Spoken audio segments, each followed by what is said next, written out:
percobaan gerak parabola atau gerak melingkar menggunakan pelontar sederhana. Adapun tujuan dari percobaan gerak parabola, yang pertama untuk mengetahui prinsip kerja gerak parabola, yang kedua menganalisis gerak parabola dengan uji coba kelereng yang dilontarkan, yang ketiga menganalisis konsep gerak parabola.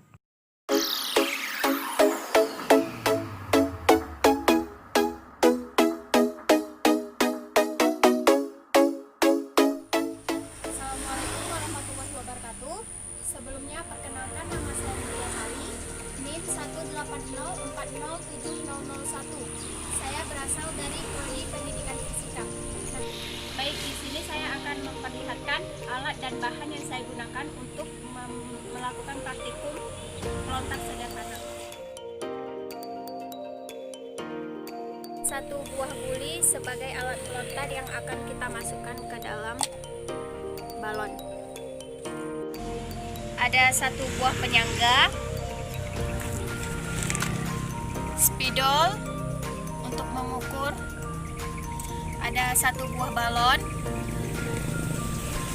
ada botol aqua, ada pipa kecil, penggaris, ada karet gelang, ada dua balok kayu untuk yang di bawah dan untuk yang di atas, dan ada busur derajat yang kita tokokkan di kayu bagian bawah. Ya. Baik, di sini saya akan memperlihatkan bagaimana merangkai alat pelontar sederhana.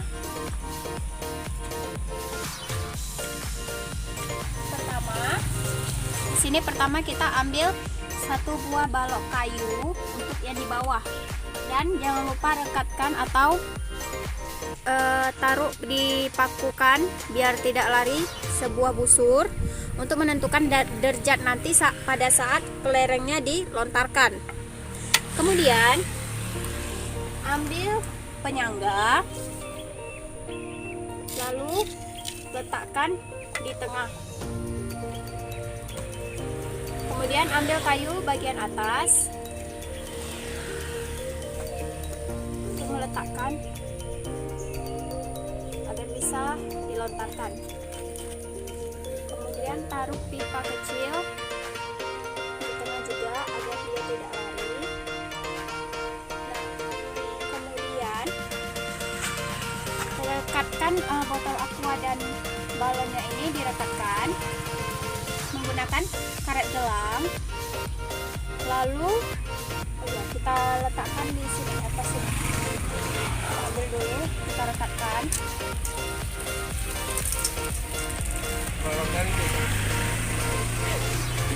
Jadi kita akan merekatkan botol aqua dan balon ini di kayu bagian atas. Nah, sudah kita rekatkan, maka kita taruh penyangganya tadi, taruh di tengah, harus seimbang ya.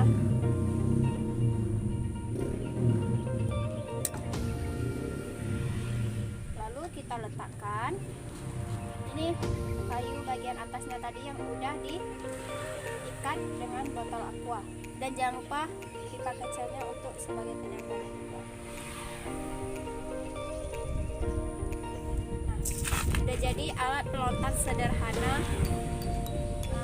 Baik, sekarang kita akan mencoba melakukan perhitungan.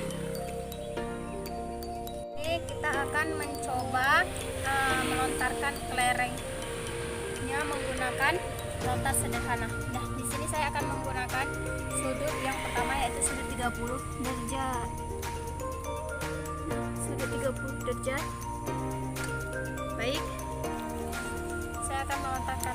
Nah, jadi karena saya menggunakan balon, dia jaraknya tidak menentu karena tergantung dari penarikan kita sendiri. Dan saya akan mencoba. Baik, di sini saya akan melontarkan kelerengnya.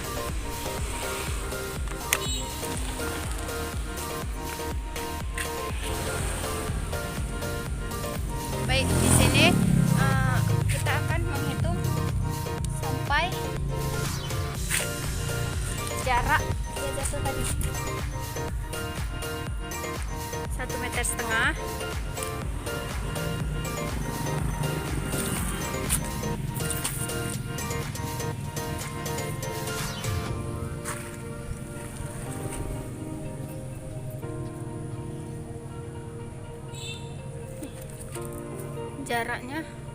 Jarak jatuhnya tadi sampai di sini ya.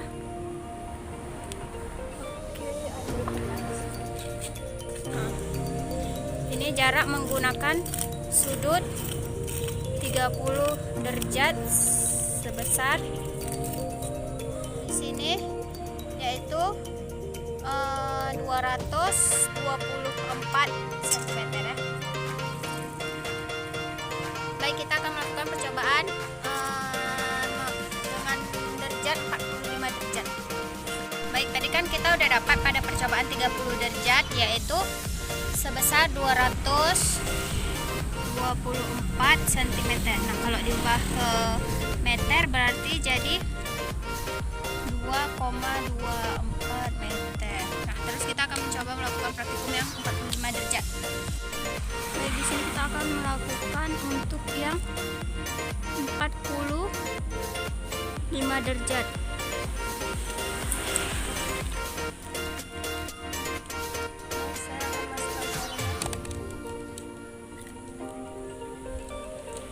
Kedua, saya akan melemparkan.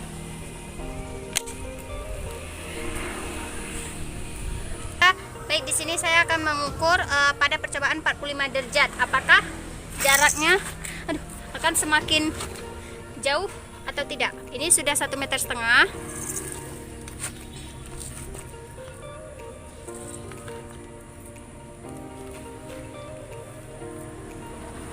Ternyata jaraknya semakin mengecil ya. Wow. Menjadi 192 cm. Kalau diubah jadi meter yaitu 1,92. Baik, di sudut 45 derajat ternyata ternyata jarak terjauhnya yang kita dapat itu yaitu 192 cm.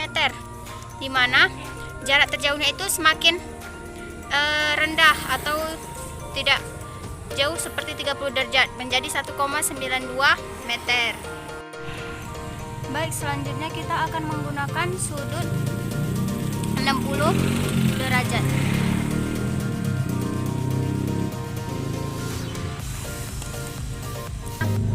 Menggunakan sudut 60 derajat ya, percobaan yang ketiga.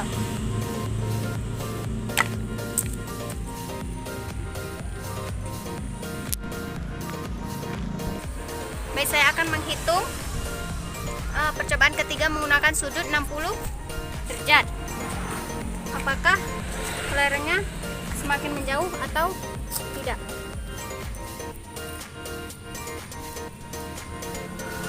Ternyata hanya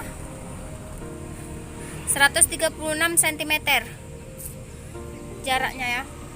Berarti dia semakin tinggi sudutnya, maka semakin rendah jarak terjauhnya yang dicapai.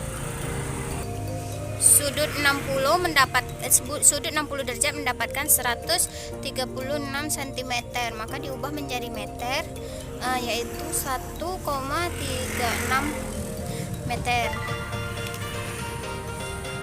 Nah, baik, di sini kan kita sudah mencoba melakukan praktikum sebanyak 3 kali. Yang pertama menggunakan sudut 30 derajat dan menghasilkan jarak 224 cm yang diubah menjadi 2,42 meter. Nah, di sini kita akan mencari jarak terjauh. Untuk yang pertama dengan sudut 30 derajat ya.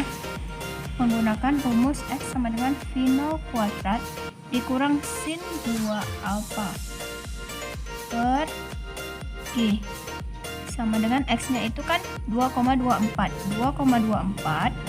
sama dengan V0 kuadrat dikurang sin 30 derajat per 10, gaya gravitasi itu 10, terus 2,24 sama dengan V0 kuadrat dikurang 0,5 sin 30 itu menjadi 0,5 ya, per 10.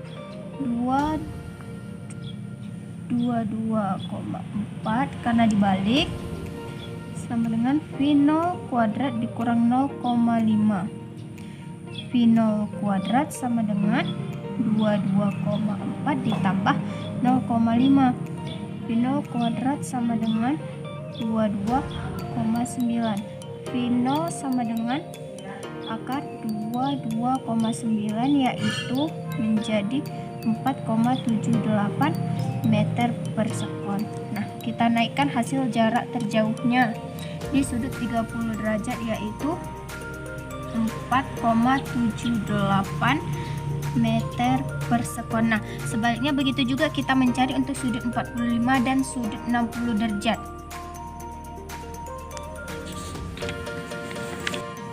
Nah, untuk sudut 45 derajat kita mendapatkan hasil 4,46 meter per sekon, dan untuk sudut 60 derajat jarak terjauhnya kita dapatkan 3,80 meter per sekon. Maka kita akan menaruhnya di tabel pengamatan. Kita taruh di tabel pengamatan yaitu 4,46 meter per sekon, dan untuk di sudut 60 derajat jarak terjauhnya yaitu 3,80 meter per sekon. Selanjutnya kita mencari waktu mencapai ketinggian maksimum, di mana kita menggunakan rumus. Untuk pertama kita mencari yang 30 derajat. Nah, dengan menggunakan rumus TH sama dengan V0 sin alpha per G. TH sama dengan, nah V0 nya tadi kan udah diketahui yaitu 4,78 sin 30 derajat per G. TH sama dengan 4,78 sin 30 sama dengan 0,5 dikali 10. TH sama dengan 2,39 per 10.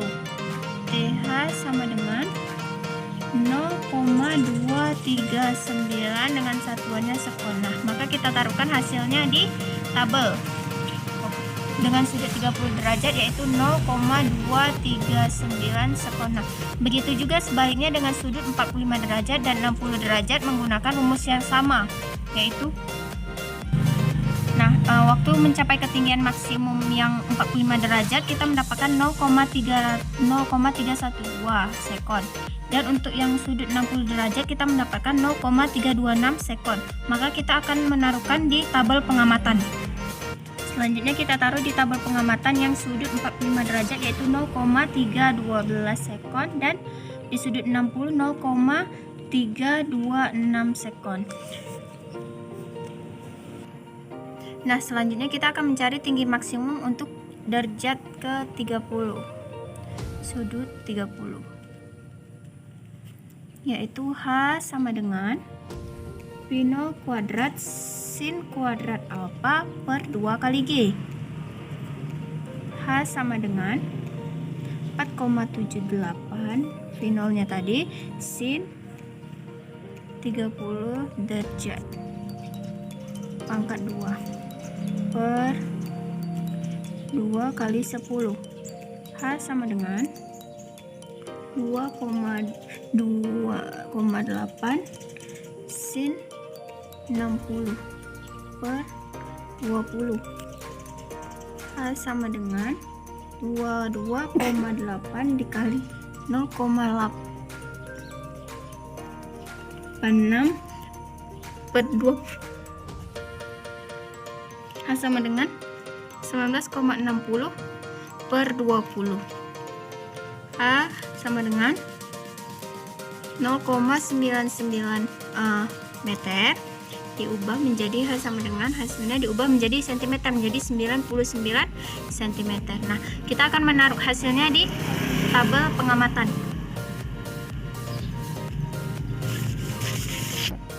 Nah, kita taruh hasilnya di tabel pengamatan yaitu 99 cm. Begitu juga sebaliknya dengan sudut 45 derajat dan 60 derajat menggunakan rumus yang sama.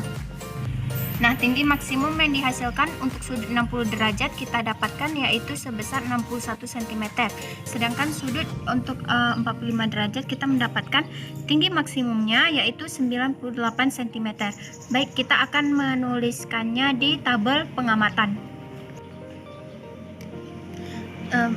Yang pertama yaitu di sudut 45 yaitu 98 cm dan di sudut 60 derajat yaitu tadi 61 cm. Pada percobaan gerak parabola, nah di sini kita dapat membahas bahwasannya dengan menggunakan pelontar sederhana ini terdapat beberapa data, yaitu pada sudut elevasi sebesar 30 derajat, jarak terjauhnya atau X terjauhnya adalah 4,78 meter per sekon. Nah, waktu mencapai ketinggian maksimumnya itu atau TH adalah 0,239 sekon. Tinggi maksimum atau H adalah 99 cm. Sedangkan sudut elevasi sebesar 45 derajat. Nah, jarak terjauh yang ditempuhnya itu yaitu 4,46 meter per sekon. Tinggi maksimum yang dihasilkan yaitu sebesar 98 cm dan waktu mencapai ketinggiannya yaitu 0,312 sekon. Selanjutnya dengan menggunakan sudut elevasi sebesar 60 derajat, jarak terjauh yang dijangkau yaitu 3,80 meter per sekon. Waktu mencapai ketinggian maksimumnya itu atau TH yaitu 0,326 sekon. Tinggi maksimumnya yaitu H adalah 61 cm. Pada percobaan gerak parabola ini, dengan menggunakan pelontar sederhana, semakin kecil sudut elevasinya, jarak terjauh atau X terjauh yang didapat akan semakin jauh. Waktu mencapai ketinggian maksimum atau TH semakin rendah waktunya. Tinggi maksimum atau H yang didapat semakin tinggi. Waktu untuk mencapai jarak jangkauan terjauh yaitu semakin rendah. Akan tetapi sebaliknya, semakin besar sudut elevasi jarak terjauh, X-nya yang didapat akan semakin rendah.